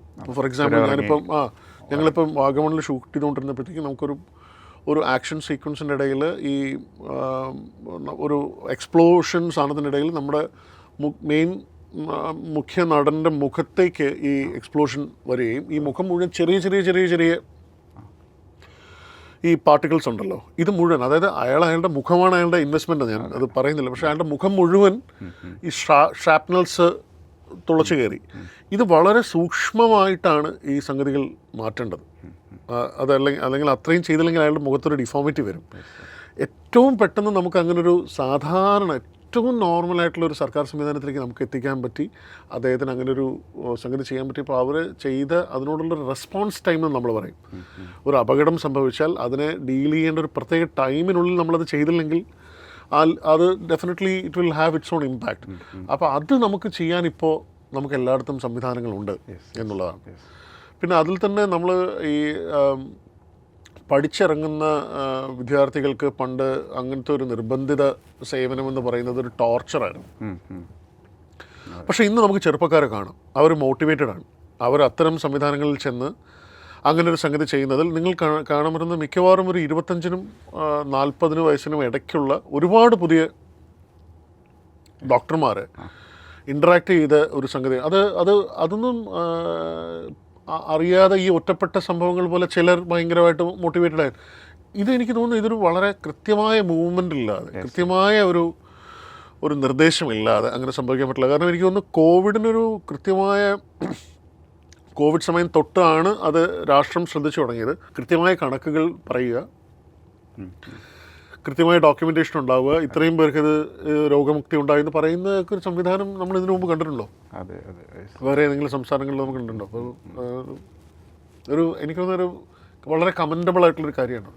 സാറിപ്പം ഇന്ത്യയിൽ തന്നെ മറ്റ് പല സംസ്ഥാനങ്ങളിലും ഇന്ത്യക്ക് പുറത്തുമൊക്കെ സഞ്ചരിക്കുന്ന ഒരാളാണ്. അങ്ങനെ ആകുമ്പം കേരളത്തിൻ്റെ ഈ മതനിരപേക്ഷമായിട്ടുള്ളൊരു ഐക്യവും ഒരുമയും പ്രതിസന്ധികളുണ്ടാകുമ്പം ഒറ്റക്കെട്ടായി നിൽക്കുകയും ചെയ്യുന്ന ഈ ഒരു സവിശേഷത എങ്ങനെയാണ് ഇതിനെ നോക്കിക്കാണുന്നത്? കേരളം കൂടുതലും ഉള്ളത് കേരളത്തിന് പുറത്താണെന്ന് വിശ്വസിക്കുന്ന ആളാണ് ഞാൻ. കാരണം വെച്ചാൽ കേരളത്തിൻ്റെ അകത്ത് നിൽക്കുമ്പോൾ നമുക്ക് അങ്ങോട്ടും ഇങ്ങോട്ടും ഒരു വളരെ ഹെൽത്തി ആയിട്ടുള്ളൊരു കോമ്പറ്റീഷനുണ്ട്. അത് പ്രത്യേകിച്ച് ഒരു കാരണത്തിന് വേണ്ടിയിട്ടില്ല, അത് എക്സലൻസിന് വേണ്ടിയിട്ട് തന്നെയാണെന്നാണ് ഞാൻ വിശ്വസിക്കുന്നത്. എന്ന് വെച്ച് കഴിഞ്ഞാൽ ഒരു ശക്തമായ ശബ്ദമുണ്ടാവുക, അതിനൊരു പ്രതിശബ്ദം ഉണ്ടാവുക എന്ന് പറയുമ്പോഴാണ് നമുക്കൊരു പക്ഷേ അതിനെക്കുറിച്ചൊരു അനാലിസിസ് എപ്പോഴും നടക്കുന്നത്. സാധാരണഗതിയിൽ നമ്മുടെ വീടിനുള്ളിൽ തന്നെ ചിലപ്പം മറുശബ്ദങ്ങളുണ്ടാവും, ചിലപ്പോൾ വീടിന് പുറത്ത് ഉണ്ടാവും. പക്ഷേ എന്ത് തന്നെയാണെങ്കിലും കേരളത്തിന് പുറത്തെത്തുമ്പോൾ ഈ ശബ്ദങ്ങളൊക്കെ പലതരത്തിലുള്ള ശബ്ദങ്ങളും ഒരുമിച്ച് ഒരൊറ്റ ശബ്ദമാവുന്നത് നമ്മൾ കാണാറുണ്ട്. അതുണ്ടാകുന്നതിൻ്റെ ഒരു വലിയ റീസൺ എന്ന് പറയുന്നത്, ഞാനിപ്പോൾ സാധാരണഗതിയിൽ നമ്മൾ പറയുന്നത് ഇപ്പോഴത്തെ ഒരു മിഡിൽ ഈസ്റ്റിലെ അവസ്ഥ മറന്നുകൊണ്ട്, ഞാനിപ്പോൾ റൈറ്റ് നൗ സംഭവിച്ചുകൊണ്ടിരിക്കുന്ന കാര്യങ്ങൾ മറന്നുകൊണ്ട് നമ്മൾ പറയുകയാണെങ്കിൽ, ഒരു ഫെസ്റ്റിവൽ സാധാരണ ഒരു ദേശീയ, നമ്മളിപ്പോൾ ഓണം പോലൊരു ഫെസ്റ്റിവൽ വരുമ്പോൾ സാധാരണഗതിയിൽ നമുക്കതൊരു 10 ദിവസത്തെ ഫെസ്റ്റിവലാണ്. പക്ഷേ അവിടെ നടക്കുന്നത് 2-3 മാസമാണ് ഓണം ആഘോഷിക്കുന്നത്. കാരണം ഓണം പല സംഘടനകൾ, പല ആൾക്കാർ, ഇവരെല്ലാവരും ഒരേ ആൾക്കാരെ വെച്ച് തന്നെയാണ് ആഘോഷിക്കുന്നത്. അവിടെ മലയാളി എന്ന് പറയുന്ന, അല്ലെങ്കിൽ കേരളം എന്ന് പറയുന്ന ഒരു എൻറ്റിറ്റി കൊണ്ടുവരാൻ, അല്ലെങ്കിൽ അവർക്കൊരു വോയിസ് കൊണ്ടുവരാൻ തീർച്ചയായിട്ടും എല്ലാ കാലവും സർക്കാർ ശ്രമിച്ചിട്ടുണ്ട്. അല്ലെങ്കിൽ അത് കൊടുക്കുന്നൊരു കോൺഫിഡൻസ് ഉണ്ട് നമുക്ക്. പ്രത്യേകിച്ചും നമുക്കിവിടെ കേരളത്തിനൊരു പ്രശ്നം വന്നപ്പോൾ ഏറ്റവും കൂടുതൽ നമുക്ക് അതിന് വേണ്ടിയിട്ട് കോൺട്രിബ്യൂട്ട് ചെയ്യുന്നത്, അത് അവിടെ നിന്ന് വരുന്നൊരു കോൺട്രിബ്യൂഷൻ പണമായിട്ട് മാത്രമല്ല, അവരുടെ സ്നേഹം അല്ലെങ്കിൽ അവരുടെ ഒരു ഇടപെടൽ എന്ന് പറയുന്നത് അല്ല, അത് എവിടെയോ നടക്കുന്ന, കേരളം നമ്മൾ വിട്ടുകളഞ്ഞൊരു സ്ഥലമാണല്ലോ എന്നല്ല അവർ വിചാരിക്കുന്നത്. അതുപോലെ സിനിമയിൽ സംഭവിച്ചിരിക്കുന്നത്, ഇപ്പോൾ കേരളത്തിനുള്ളിൽ നിന്ന് വന്നിരുന്ന വരുമാനം ഞാൻ പറയുന്നത്, അതിൻ്റെ ഒരു ഇൻഡസ്ട്രി എന്നുള്ള നിലയിൽ എൻ്റെ പണം അത്രയും തന്നെ കേരളത്തിന് പുറത്തു നിന്ന് കേരളത്തിലേക്ക് വരുന്നു, കേരളത്തിലെ സിനിമകൾക്ക് കിട്ടുന്നു എന്നുള്ളത് ഈ കഴിഞ്ഞ കാലഘട്ടത്തിനിടയിൽ ഉണ്ടായ ഒരു മാറ്റമാണ്. അത്രയും വരുമാനം ഉണ്ടായിരുന്നില്ല. അതിൻ്റെ ഒരു 10% നമുക്ക് ശരിക്കും പുറത്തുനിന്നുണ്ടായിരുന്നു. ഇപ്പം നമുക്ക് ഇവിടെ ഉണ്ടാകുന്ന വരുമാനത്തിൻ്റെ അത്രയും തന്നെ ഏകദേശം ഈക്വൽ ചെയ്യുന്ന വരുമാനം അവിടെ നിന്ന് ഉണ്ടാകുന്നു എന്ന് പറയുന്നത് കേരളത്തിലെ ആൾക്കാരുടെ പാർട്ടിസിപ്പേഷനാണ്. അതുപോലെ കേരളത്തിൽ നിന്ന് പഠിക്കാൻ പോകുന്ന വിദ്യാർത്ഥികൾ പലപ്പോഴും ഈ പഠിക്കാൻ പോകുമ്പോഴത്തേക്കും നമ്മുടെ നാടിൻ്റെ അല്ലെങ്കിൽ ഇവിടുത്തെ ചലനങ്ങളുമായിട്ട് അവർ കണക്റ്റഡ് അല്ല. പക്ഷേ നമ്മളിപ്പം നമ്മുടെ സോഷ്യൽ മീഡിയ എടുത്ത് നോക്കിയാലോ, നമ്മുടെ ഒരു കമൻറ്റ് ബോക്സസ് എടുത്ത് നോക്കിയാലോ, കേരളത്തിലെ കാര്യങ്ങളിൽ ബദ്ധശ്രദ്ധരായിരിക്കുന്ന, കേരളത്തിലെ കാര്യങ്ങളിൽ നിരന്തരം ഇടപെടുന്ന ഒരു യുവതലമുറ, അവരുടെ ഒരു തോട്ട് പ്രോസസ്സ്, യുവാക്കൾ ഇത്രത്തോളം ഇതിൻ്റെ അകത്തോട്ട് റെസ്പോണ്ട് ചെയ്യിക്കുന്ന ഒരു സംഗതി ഇതിനു മുമ്പ് അല്ലെങ്കിൽ നമ്മളത് കണ്ടിട്ടുണ്ടോ എന്നുള്ളത് വലിയ വലിയ വലിയ നമ്മൾ ആലോചിക്കേണ്ട കാര്യമാണത്. അല്ല, നമ്മൾ പറയുന്നു ഇത് വായന കുറഞ്ഞു അല്ലെങ്കിൽ കാഴ്ചാശീലങ്ങൾ മാറി, അത് ഡൈവേർട്ടഡ് ആയിട്ട് മറ്റൊരു രീതിയിലേക്കാണ് പോയത്. അല്ലാതെ വായിക്കാത്തത് കൊണ്ട് ആൾക്കാർക്ക് കുഴപ്പമൊന്നും പറ്റിയിട്ടില്ല. അവർക്ക് അവർ വായിക്കുമായിരുന്നതിനേക്കാൾ സംക്ഷിപ്തമായിട്ട് അവർക്ക് കാര്യങ്ങൾ വളരെ വളരെ കൺസൈസായിട്ട് കാര്യങ്ങൾ കിട്ടുന്നുണ്ട്. പിന്നെ ഇമോഷണലി ഒരു കാര്യത്തിനെ വൈകാരികമായിട്ട് റിയാക്ട് ചെയ്യുമായിരുന്നതിൽ നിന്നും ആ ഇമോഷൻ മാറ്റി വച്ചിട്ട് വളരെ കൃത്യമായിട്ടും വളരെ വസ്തുതാപരമായിട്ടും കാര്യങ്ങൾ അനലൈസ് ചെയ്യുന്ന, അപഗ്രഥിക്കുന്ന ഒരു യങ് ജനറേഷനാണ് ഇപ്പോൾ നമുക്കിടയിൽ വന്നിരിക്കുന്നത്. അപ്പോൾ അവരോട് നമ്മൾ ഡ്രാമ വേണ്ട, അവർക്ക് ആ ഡ്രാമ അവർ കട്ട് ചെയ്തു. ലൈഫിൽ നിന്ന് അൺനെസസറി ആയിട്ടുണ്ടായിരുന്നൊരു ഡ്രാമ അതില്ലാതെ വളരെ ഡയറക്റ്റായിട്ട് കാര്യങ്ങൾ പറയാൻ. അതുപോലെ നമുക്ക് ഒരുപക്ഷെ ഒരു സംവിധാനത്തിൽ നമ്മൾ ഏറ്റവും കൂടുതൽ ഭയന്നിരുന്നൊരു സംഗതി ഒരു വിയോജിപ്പ് രേഖപ്പെടുത്തുന്നതിൽ ഭയമുണ്ടാവുക. ഇപ്പോൾ ആ വിയോജിപ്പ് എന്ന് പറയുന്നത് തീർച്ചയായിട്ടും കൂടുതൽ കേട്ടു തുടങ്ങിയുകൊണ്ടാണ് നമ്മളതിനെ കെയോസ് എന്ന് പറയുന്നത്. പക്ഷേ അത് കെയോസ് അല്ല, അത് ചില കാര്യങ്ങളിൽ വിയോജിപ്പുള്ളതിന് വിയോജിപ്പെന്ന് പറയുക എന്നുള്ളത് തന്നെ പറയാൻ പറ്റുന്ന തരത്തിൽ ആർജവമുണ്ട്. അതിനുള്ള ധൈര്യം ഭരണകൂടം കൊടുക്കേണ്ടതുണ്ട്. അതായത് നിങ്ങൾക്ക് വിയോജിക്കാനുള്ളൊരു അവസരം കൊടുക്കുന്നു എന്ന് പറയുന്നത് ഒരു ഭരണകൂടത്തിൻ്റെ മേന്മയാണ്. അങ്ങനെയാണ് ഞാൻ കാണുന്നത്. അതല്ലാതെ എല്ലാം എനിക്ക് അനുകൂലമായിട്ട് പറയണമെന്ന് പറയുന്നതിനെയാണ് നമ്മൾ വേറൊരർത്ഥത്തിൽ ഫാസിസം എന്ന് പറയുന്നത്. അപ്പോൾ അതിന് അല്ലാതെ നിങ്ങൾക്ക് നിങ്ങളായിട്ട് നിന്നുകൊണ്ട് നിങ്ങളുടെ അഭിപ്രായ സ്വാതന്ത്ര്യത്തിനുള്ളൊരു സ്പേസ് കൊടുക്കുക. നിങ്ങളുടെ അഭിപ്രായത്തിനൊരു വിലയുണ്ട്. ഇനി അതിൻ്റെ അകത്തൊരു തെറ്റ് പറ്റിയിട്ടുണ്ടെങ്കിൽ അത് തിരുത്താം, അല്ലെങ്കിൽ അത് എങ്ങനെ മുന്നോട്ട് പോകാം. നമ്മളൊരു പോളിസി, അതിൻ്റെ ഈ ഇംപ്ലിമെൻറ്റേഷൻ ഒരു കണ്ടിന്യൂഷൻ ആവശ്യമുണ്ട്, ഒരു തുടർച്ച ആവശ്യമുണ്ട്. ആ തുടർച്ചയെക്കുറിച്ചാണ് നമ്മളിപ്പോൾ സംസാരിക്കുന്നത്. 10 വർഷങ്ങൾക്ക് മുമ്പ് അത് വെറും ആശയമായിരുന്നു. ആ ആശയം എങ്ങനെ പ്രാവർത്തികമാക്കണമെന്നുള്ളത് നമ്മൾ കണ്ടു. ആ പ്രാവർത്തികമാക്കുന്നതിനെ എങ്ങനെ തുടരണമെന്നുള്ളതാണ് ഇനി നമ്മൾ ആലോചിക്കേണ്ടത്, കാണേണ്ടത്. അത് പറഞ്ഞപ്പോഴാണ് ഇപ്പോൾ കേരളത്തിനെ സംബന്ധിച്ച് അത്ര പരിചയമില്ലാത്ത ഒരു കാര്യമാണ് ഒരു ഗവൺമെൻറ് അല്ലെങ്കിൽ മുന്നണി തുടരുക എന്നുള്ളത്. ഇപ്പോൾ കഴിഞ്ഞ 10 വർഷമായിട്ട് ഒരേ മുന്നണി ഒരേ ഗവൺമെൻറ്റിന് തുടരുന്നു. അതിൻ്റെ മാറ്റങ്ങൾ കേരളത്തിൽ എല്ലാവർക്കും വിസിബിളുമാണ്. എന്നാൽ അതേ സമയത്ത് ഈ തുടർഭരണത്തെക്കുറിച്ചുള്ള ചർച്ചകൾ നടന്നുകൊണ്ടിരിക്കുകയാണ്. ചിലർ പറയുന്നു തുടർഭരണം ഉണ്ടായിക്കഴിഞ്ഞാൽ അത് ദോഷമായിരിക്കുമെന്ന് പറയുന്നു. ചില ആളുകൾ പറയുന്നു ഈ കാര്യങ്ങളുടെയൊക്കെ പൂർത്തീകരണത്തിന് നിർബന്ധമായും തുടർഭരണം വേണമെന്നുള്ള നിലയിൽ പറയുന്നു. സാർ ഇതിൽ എവിടെയാണ് നിൽക്കുന്നത്? അല്ല, ഈ ചില ആളുകൾ എന്ന് പറയുന്നത് നമ്മൾ കേരളത്തിലുള്ള ആൾക്കാരെ കുറിച്ച് തന്നെയാണല്ലോ. അപ്പോൾ നമ്മൾ മനസ്സിലാക്കേണ്ടത്, ഈ ചില ആളുകൾക്ക് ഇത് കാണാൻ പറ്റുന്നുണ്ടെങ്കിൽ അവർക്ക് അവരുടേതായ ഈ കാഴ്ചപ്പാടുകൾ അവർക്ക് വളരെ പോസിറ്റീവായിട്ട് തോന്നുന്നെങ്കിൽ ഇത് വെറുതെ സംഭവിച്ചൊരു കാര്യമല്ലല്ലോ. ഒരു തുടർ ഭരണം എന്ന് പറയുന്നത് ചുമ്മാ സംഭവിച്ചൊരു കാര്യമല്ല. ഇപ്പം ഞാൻ മനസ്സിലാക്കുന്ന 5 വർഷങ്ങൾക്ക് മുമ്പ് 2ാം തവണ ഈ സർക്കാരിനെ തിരഞ്ഞെടുത്ത ജനങ്ങൾ, അല്ലെങ്കിൽ അവർക്ക് മുന്നിൽ ഈ ഭരണ സംവിധാനം അല്ലെങ്കിൽ ഈ മുന്നണി മുന്നോട്ട് വെച്ച ആശയങ്ങൾ അത് പ്രാവർത്തികമാക്കാൻ പറ്റിയോ ഇല്ലയോ എന്ന് സാധാരണ കോമൺ സെൻസ് ഉള്ള ഒരാൾക്ക് കേരളത്തിൻ്റെ ഒരറ്റം മുതൽ മറ്റൊരറ്റം വരെ സഞ്ചരിക്കുമ്പോൾ കാണാൻ പറ്റുന്നുണ്ടെങ്കിൽ, അവർക്കതിൻ്റെ ഗുണം ഭോക്താവാകാൻ കഴിഞ്ഞിട്ടുണ്ടെങ്കിൽ, അവർക്കതിൻ്റെ ഏതെങ്കിലും തരത്തിൽ അവരുടെ കുടുംബത്തിലേക്ക് അവരുടെ ജീവിതത്തിലേക്ക് ഇതിൻ്റെ മാറ്റം കൊണ്ടുവരാൻ ഏതെങ്കിലും ഒരു ദിവസം അവർക്ക് സാധിച്ചിട്ടുണ്ടെങ്കിൽ തീർച്ചയായിട്ടും അവർ അതിനോടൊപ്പം തന്നെ നിൽക്കുക എന്നുള്ളതല്ലേ കോമൺ സെൻസ്. ആ കോമൺ സെൻസ് ഒരു കോമണർക്കുണ്ടോ എന്നുള്ളതാണ് നമ്മളിപ്പോൾ കാണാൻ പോകുന്നത്. പിന്നെ അതിൻ്റെ അകത്ത് വരുന്ന അല്ലെങ്കിൽ അതിൻ്റെ അകത്ത് വരുന്നൊരു അണ്ടർ കറണ്ട് എന്ന് പറയുന്നത്, അത് കേരളം മുന്നോട്ട് പോകുന്നത് നല്ലതിനാകരുതെന്ന് വിചാരിക്കുന്ന പുറത്തു നിന്നുള്ള ശക്തികളുണ്ടെങ്കിൽ, കേരളത്തിന് അങ്ങനെയൊരു മുന്നേറ്റം വേണ്ട എന്നുള്ളത് വളരെ ബോധ്യമുള്ള ആൾക്കാരുണ്ടെങ്കിൽ, അതിനോടൊപ്പം ചേർന്ന് നിൽക്കാൻ അല്ലെങ്കിൽ ഒരു താൽക്കാലികമായിട്ടുള്ളൊരു വിജയം എന്നുള്ളത് മനസ്സിലാക്കാനുള്ള ബുദ്ധിയൊക്കെ കേരളത്തിലുള്ള ആൾക്കാർക്ക് ഉണ്ട് എന്നുള്ളത് തന്നെയാണ് ഞാൻ മനസ്സിലാക്കുന്നത്. അല്ലെങ്കിൽ അതെങ്ങനെ വേണം എന്നുള്ളത് തീരുമാനിക്കേണ്ടത് ഒരു സമൂഹം എന്നുള്ള നിലയിൽ ആ സമൂഹത്തിൻ്റെ ഒരു ഡെസ്റ്റിനിയാണ്. അപ്പം നമ്മളെ സംബന്ധിച്ചിടത്തോളം ഇതിൻ്റെ അകത്തുള്ളൊരു ഒരു ജസ്റ്റ് ഫോർ എ ഫാഷൻ നമുക്കത് പറയാമെന്നുള്ളതിനപ്പുറത്തേക്ക് ഇത് പറയുന്നത് ചെയ്യുകയും ചെയ്യുന്നത് പറയുകയും ചെയ്യുന്ന ഒരു സംവിധാനം. അതാണ് മലയാളിക്ക് വേണ്ടത്. ഇത്രയും സമയം കേരള പച്ചയോട് സംവദിച്ചതിനും വിലപ്പെട്ട വിവരങ്ങൾ പങ്കുവച്ചതിനും വളരെയധികം നന്ദി. കേരള പച്ച എന്നുള്ള പേര് വളരെ യുണീക്കാണ്. അത് കോയിൻ ചെയ്തതിനും അതിൻ്റെ പക്ഷേ എപ്പോഴും ഒരു ഫെർട്ടിലിറ്റിയെക്കുറിച്ച് കാണിക്കുന്നൊരു സംഗതിയാണ്. എനിക്ക് ആ ഫെർട്ടിലിറ്റിയെക്കുറിച്ച് പറയാനുള്ളത്, നമുക്ക് നമ്മുടെ മണ്ണ് അതിൻ്റെ എല്ലാ ഫെർട്ടിലിറ്റിയോടും കൂടി നിലനിൽക്കാനും പുതിയ നാമ്പുകൾ ഇതിൽ ഉണ്ടാവാനും ആ പുതിയ നാമ്പുകൾക്ക് വളരാനുള്ളൊരു എക്കോസിസ്റ്റം ഉണ്ടാക്കാനും നമുക്കിനി തുടർന്നും സാധിക്കട്ടെ. ഈ ശബ്ദം അല്ലെങ്കിൽ നിങ്ങളോടൊപ്പം ചേരുന്നതിൽ ഉള്ള സന്തോഷം രേഖപ്പെടുത്തുന്നു. നന്ദി.